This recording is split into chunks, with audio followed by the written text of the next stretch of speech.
Hello guys, magandang araw sa inyo lahat. Ito si Mike Padua, nagbabalik sa ating tropical weather analysis ng araw po ng Martes hanggang Huwebes, Abril 28 hanggang 30, 2026. Ito po ang ating Tagalog version. Pinaglilingkod sa inyo ng Typhoon 2000 at ng Naga College Foundation. At gusto ko rin pasalamatan ang ating partners, ang Aboitiz Power at ang lokal na gobyerno ng Naga City headed by our Honorable Mayor Leno Robredo at ang ating Honorable Vice Mayor Gabby Bordado. Well, mukhang tumataas pa rin yung ating heat index. Pumalo tayo ng 46 nung nakaraang weekend. But kahapon, 45. Ang magandang balita, may mga ulan na pong bumubuhos. Okay, yan ang kagandahan ng heat index. Kapag umabot tayo ng more than 46, may mga kapalit yan ng mga ulan. May time na pag 50 naman ang heat index kasi mataas na po yung humidity niyan, water vapor, magkakaroon po ng mga severe thunderstorms, malalakas na bigla ang pag-ulan.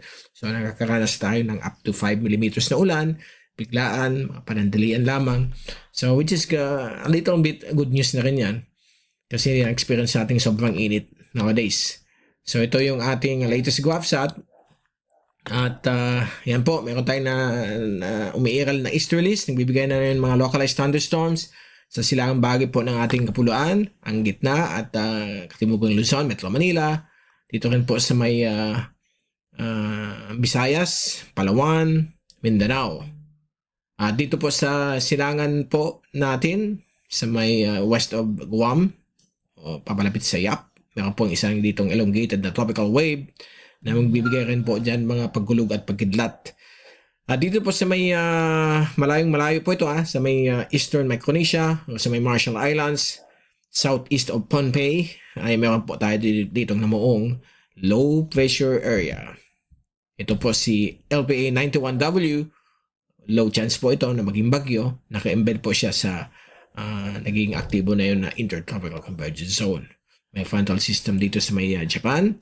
Yung kanyang tinatawag natin cold front ay nandito lang po sa karagatan ng ating bansa. Nagbigay rin po ito ng medyo malamig na bahagya na panahon sa Batanes Group at mainit na naman po sa mga oras na ito.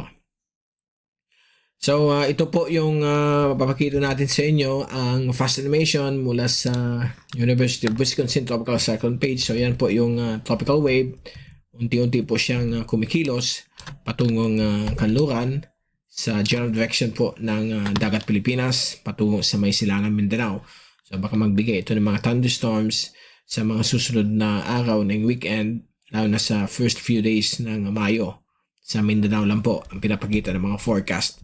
At nandito naman po yung LPA na binabantay natin, si LPA 91W. Kasalukuyan nandyan po siya. Medyo disorganized po siya as of this moment. Okay?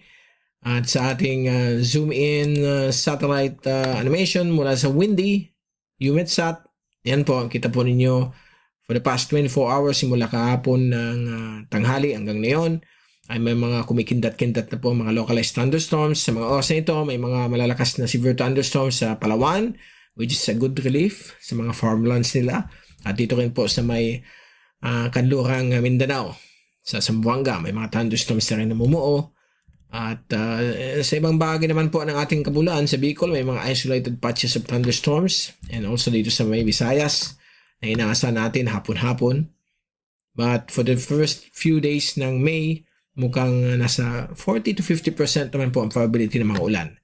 Hindi natin perfectly na forecast yan, but magdala naman po kayo mga payong at kapote dahil po papasok na tayo sa tinatawag na Agua de Mayo. Yan yung mga cultural na klima ng Pilipino pag panahon ng Mayo. Okay? So nagsimula naman po dyan ng mga thunderstorms. Minsan maaga ang habagat. Last week of May, nandyan na po ang habagat. Okay? So ito po yung wind forecast mula sa American model. Nahin natin American model. Walang pinapakita. Although purely easterlies tayo. Mukhang may mag-form po ditong low pressure. Sa same area kung saan nag-form si Sinlaco, alam natin na patungo tayo sa inaasahang forecast na malakas na El Nino o yung tinatawag nating Super El Nino. Noon, very strong lang ang tawag natin. Ngayon, binago. Super El Nino. Okay? For the past 50 years, tatlo lang ang developed na Super El Ninos. Papakita natin sa inyo maya-maya lamang. So ito po yung posibleng may mag-form po dito sa may southeast of Guam, isang LPA, at ang forecast, more than 5 days pa po ito. So, ang uncertainty nito ay napakataas. So, very low probability at ang kanyang tracking ay mukhang dadaan na naman siya east of Guam. Pero malayong malayo sa dinaanan ng bagyong si Sinlaco na nag-devastate po sa kanila. So, medyo a sigh of relief po ito. Magiging typhoon din po siya, mukhang category 3 based sa American model. Alam natin ang American model, pag more than 7 days or more than 5 days on forecast up to 14 days, ay wala po yan. Hindi pa po yan sure. So, yan po ang pinapakita. So, halos dalawa nga sila nag-perform dyan. How about yung European model, which is mas improved model pagdating sa long range? So, pinapakita po dito, pagdating ng Mayo 1, ayan na po, mukhang may mag-perform dito na LPA. And then, pagdating ng Linggo, mukhang gusto niya maging tropical depression, but ang forecast nito is more than 5 days din. So, mababa ang probability, highly uncertain. Pinapakita dito, dadaan po siya sa south of Guam bilang isang LPA. Hindi pa po siya bagyo dito.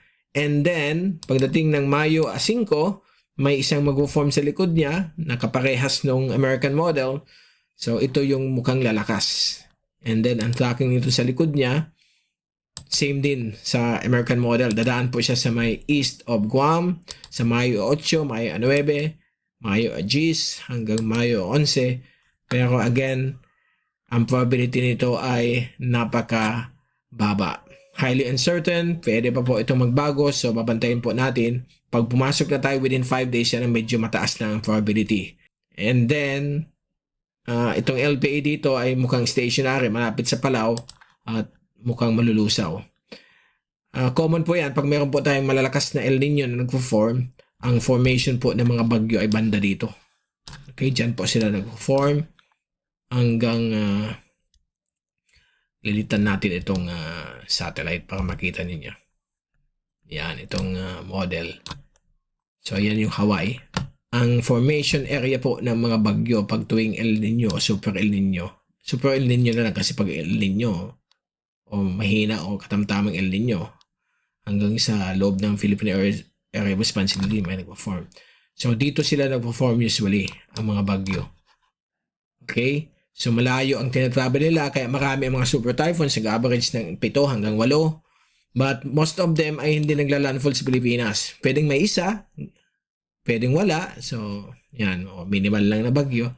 Ang nangyayari kasi po, nandito po ang malalim na temperature o init ng dagat, malalim po dito. Dito, nagkakaroon po tayo ng tinatawag nating upwelling. So, mababaw yung init ng dagat, hindi nakaka-penetrate sa ilalim ng dagat. Nasa mababaw lang siya. Kaya yung thunderstorms ay less. Yung pag-fuel sa mga bagyo ay less. So, nangyayari po niyan, humihina at nalulusaw yung mga bagyo pagdating sa Pilipinas. So, yan po ang usually mga mahihinang bagyo lang. Pwedeng makanasan ng Pilipinas o baliwala.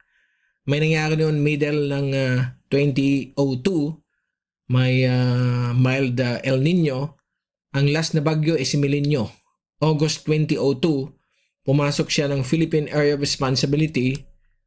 Dito siya nag-form yata dito sa area, tapos gumanito, o dito sa may West Philippines I forgot it. But isa lang po siyang nag-form noong August, si Milenyo. Then after that, September, October, November, December, lahat ng mga bagyo ay dito nag-form dito sa area na ito. So lahat yung gumanyan. Wala sa kanila na pumasok sa area of responsibility ng Pilipinas. So, ang last na bagyo was Milenyo, August of 2002. Ang sumunod, March na po of 2003. So, during a mild El Nino event, pwedeng wala rin pumasok ng area of responsibility. Na isang beses lang po ay nangyari, but on the average, meron pa rin papasok. But below average, hindi marami ang mga bagyong nagpo-form. So, yan, tandaan po natin pag panahon po ng Super El Nino. Ito yung ensemble ng European model. So, pinapakita dito na dito mag-form, but hindi na po siya matutuloy. Sa Google DeepMind AI model, after May 4, may mag-form po dyan. But as we move into May 10, 11, and 12, mukhang nagdi-disperse po. Napakalawak po ang area of uncertainty niya. So, hindi natin alam kung saan talaga mag-form yung next na system. Even ito, yung tracking ng Google DeepMind, pwede siya maging category 1 o 2 sa May 8. So, napaka-uncertain pa po yan. But tingnan nyo yung area of uncertainty, napakalawak. Okay? So, hindi natin alam. It's a big question mark kung saan talaga siya dadaan. So, ito lang yung average na kinukuha ng mga computer models. So, at least safe pa rin ng Pilipinas. Walang pinapakita na landfall. Pagdating sa ulan, expect natin na yung hapon may mga severe thunderstorms sa gitna at hilagang Luzon, lalo po sa may Ilocos region. Pang parts po ng Calabarzon, parts ng Visayas at Western Mindanao. So, inaasahan po natin may hapon sa Miyerkules. So, 5 days lang po yung forecast natin kasi pag more than 5 days, highly uncertain po yan. So, bukas po ng Miyerkules na hapon, may thunderstorms sa Ilocos region, Cagayan Valley. Yun lang po. Sa the rest, isolated showers, mababa ang probability. Sa Huwebes, last day of month of April, yan po yung mga possible thunderstorms sa Bicol, Visayas, Mindanao, and Ilocos region. But again, nasa 50% lang po ang probability niyan. Sa May 1st, so ito na yung possible na tropical wave, papaulan rin sa Mindanao. Sa Soxagen, Lanao Provinces, Western Mindanao, Zamboanga Peninsula yan. Yung mga thunderstorms sa araw ng Biyernes, Mayo 1, which is a holiday, Labor Day. Dito rin po sa may gitnang Luzon at Ilocos region, may mga possible thunderstorms. Also, dito sa may Cordillera Administrative region, may mga possible thunderstorms. Then sa Sabado, severe thunderstorms ulit sa Mindanao. But pagdating po sa hapon o gabi, dito na po sa may Visayas, Bicol, may 50% din mga possible na ulan. Sunday, ganun din po sa may Visayas at Mindanao. Pagdating ng Monday, Visayas, medyo bawas-bawas yung mga thunderstorms, but nandyan pa rin mga threat of thunderstorms sa area po ng Mindanao. The rest is tuyong-tuyo pa rin. But may mga isolated showers na posible nating makanasan. Sa wave heights, up to 1.5 meters lang ang average na wave heights dito, light to moderate sa East Philippine Sea. So hanggang sa araw po yan ng linggo, Mayo at Les, manatiling okay ang alon. Lalo po sa may kaligitnaan po ng dagat Pilipinas o dito po sa may inland waters ng ating bansa, Visayan Sea and nearby karagatan dito ay kalmado hanggang half a meter as well as over the West Philippine Sea. So, suitable po ito para sa mga mangingisda at sa mga nagsisi travel. Sa modern general oscillation, kung wet or dry phase po tayo, ang ating bansa ay manatili po tayo in dry conditions kasi yung wet phase ay malapit po sa circle lang. Usually, pag malakas ang MJO wet phase, ang tracking po niya ay dapat dito, pag ganyan yan. But walang pinapakita. So, ang Pilipinas ay banda dito. So, manatili po tayong dry conditions. Ayan po. Dry po yan. Normal, tapos dry na naman. Hanggang May 11 po yan. Okay? And then, ito po yung nandito po ang Philippines. So, nakita niyo, ito yung dry phase. Ito yung tuyo tayo. Hindi po siya nag-absorb ng ultraviolet radiation sa dagat, escape ka agad, so walang mga thunderstorms, bihira. ECMWF, same din po. So may circle lang ang wet phase. And also, itong MJO index ng Bureau of Meteorology ng Australia. So mananatili pong within the circle. Now, sa Global Topics Hazards Outlook naman ng Climate Prediction Center ng NOAA, yan po, valid for the next 2 to 3 weeks. Yung second week, 50% probability, April 29 hanggang May 5, yan po, may more than 60 or more than 40% of a tropical cyclone formation dito po sa may Eastern Micronesia o Marshall Islands. Sa Pilipinas, wala. More than 50% po tayo na below average rainfall. Gayon din po sa Mayo 6 hanggang Mayo 12, very low probability, highly uncertain. Patuloy pa rin na nasa below average rainfall po tayo, more than 50%. And more than 20% of a tropical cyclone formation doon sa Eastern Micronesia or Marshall Islands. Estimated 3,000 to or 4,000 kilometers away from our country. So wala po yan. Now, sa latest na yun, sa El Nino mula sa Columbia Climate School, International Research Institute for Climate and Society, ito yung last na binigay natin. Sa latest na yun, talagang mataas ang forecast. At pinapakita dito na, ayan, okay, may bago pa rin yan, lalabas na yung May. Na yung mid-April, mid-April po ito na update. Sa month of May, akyat po tayo ng 70% El Nino. So, June o July, baka mag-start ng El Nino. Kasi nakita po natin, talagang papalo po siya between 87 to 93%, lalo na sa August.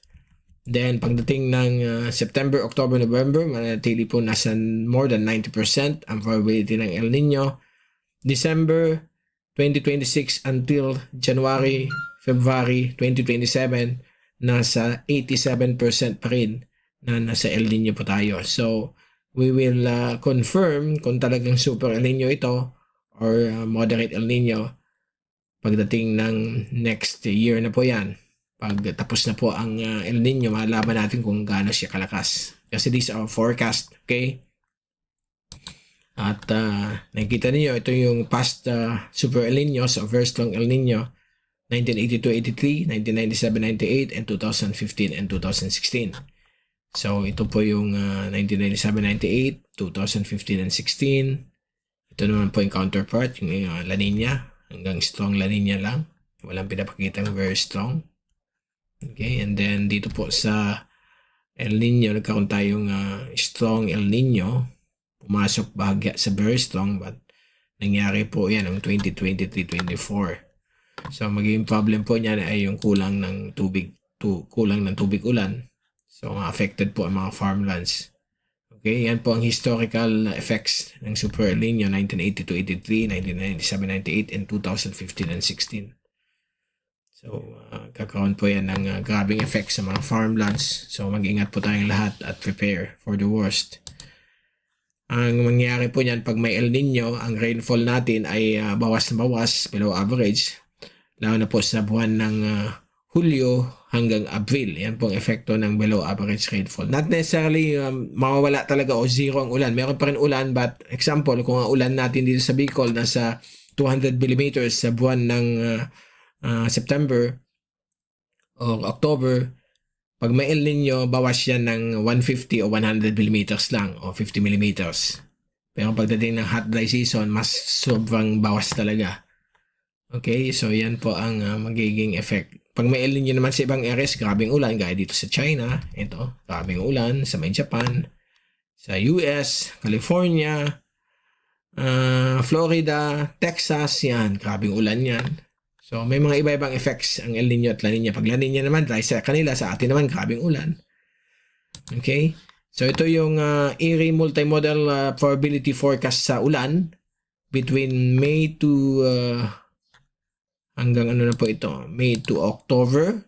Issued lang na yun April. So nakita niyo na yung May, June, July, below average po tayo of 40% to 45% na kulang ng ulan.